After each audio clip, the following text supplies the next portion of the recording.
যদি যাবে যাচ্ছে ভাঙতেছে তৎক্ষণাৎ আমরা কী করবো দিশাহারা হয়ে এদিক ওদিক করলাম। আমরা তখনই এক্সচেঞ্জারের ফোন নম্বর জোগাড় করে এক্সচেঞ্জারকে জানাইছি।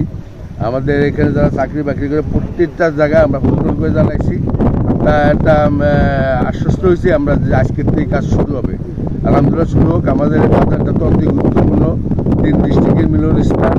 এখানে অনেক এই জন্যে আমরা সংশ্লিষ্ট সবাইকে অনুরোধ করছি যাতে আমাদের বাজার যা রক্ষা যায় সেই মোতাবেক আপনাদের কাছে কাজের সাহায্যের জন্য আবেদন করছি। তো আপনাদের দেখেন, ওই যে বললাম না 6000 সামথিং 6400 মতন মনে হয় বস্তা অলরেডি তারা মৌখিকভাবে তার অনুমোদন দিচ্ছে যে বাজার ভাঙতে দেওয়া যাবে না, বাজার ঠেকাইতে হবে। ওইটা দিয়ে দিচ্ছে যে কালকে দেখা যাবে অফিস করলে পরে আরও আলাপ আলোচনাই হবে। কিন্তু তারা আন্তরিকতা আছে বলেই তো তারা যে বলছে যে আগে ঠেকাও, বাজার ঠেকাইতে হবে, ভাঙন ঠেকাও, ভাঙতে পারবে না। এই কারণে আমরা যে সাথেই রাত্রে আমরা সবকিছু মোবিলাইজ করছি। তীরে ভাটিয়াপাড়া বাজারের অবস্থানগতভাবেই সবসময় একটা হুমকির মুখে থাকে। আমরা এই জিনিসটা সবসময় অবগত ছিলাম, একটা অবজারভেশনে রেখেছিলাম। এই কয়েকদিন অতিবৃষ্টির ফলে এবং নদীতে পানি বৃদ্ধির ফলে এই ভাটিয়াপাড়া বাজারে একটা ভাঙনের দেখা দিয়েছে। আমরা গতকালকে খবর পাওয়ার সাথেই আমরা এই জায়গা ভিজিট করেছি এবং ইতিমধ্যে সাথে আমরা আমাদের ঊর্ধ্বতন স্যারদের সাথে কথা বলে আমরা জরুরিভাবে কিছু বস্তার ব্যবস্থা করেছি এবং আজকে অদ্য 9 তারিখে আমাদের ঢাকা থেকে তার জন্য কোয়ালিটি কন্ট্রোলের টিম এসেছে। তার ইতিমধ্যে বস্তা গুনে দিয়েছে। আমরা আজকেই ডাম্পিং শুরু করব।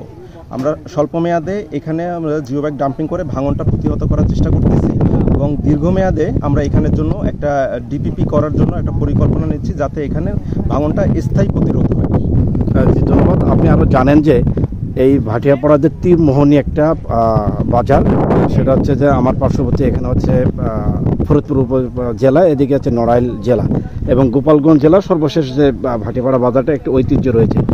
আপনারা গত টার্মে এই বাজারটি আর ভেঙেছিল মসজিদ প্রান্তে ওই কোনায়, দ্রুত আপনারা পদক্ষেপ নিয়েছিলেন। আসলে এখন পর্যন্ত যা আছে যদি দ্রুত পদক্ষেপ না নেওয়া হয় তাহলে সেই ক্ষেত্রে বাজারের ক্ষতির সম্ভাবনা হবে। এদের জন্য আপনাদের কতটুকু পানি উন্নয়ন বোর্ড থেকে আপনারা সহযোগিতা করতে পারবেন?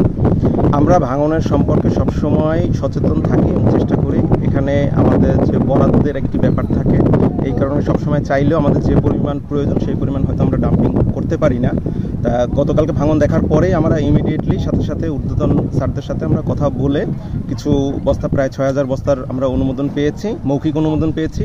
আমরা সেটা আজকে থেকে ডাম্পিং কাজ ইনশাল্লাহ শুরু হবে এবং আমরা ভাঙনটা প্রতিহত করতে পারব। সেটা আজকে নির্দিষ্ট টাইম বলা যায় কিনা যে সে আসলে কখন থেকে আপনারা পদক্ষেপ? ইতিমধ্যে বস্তা ভরে সেলাই চলতেছে, গোনা চলতেছে। এখন এই মুহূর্তে তো এক্স্যাক্ট টাইম বলে না, কারণ এটা তো হচ্ছে লেবার একটা ফাংশন জড়িত। কাজেই আমরা আজকের মধ্যেই শুরু হবে। আমরা আজকের মধ্যেই জিও ব্যাগ অলরেডি আমাদের মাঠে পৌঁছে বালু ভরা হয়ে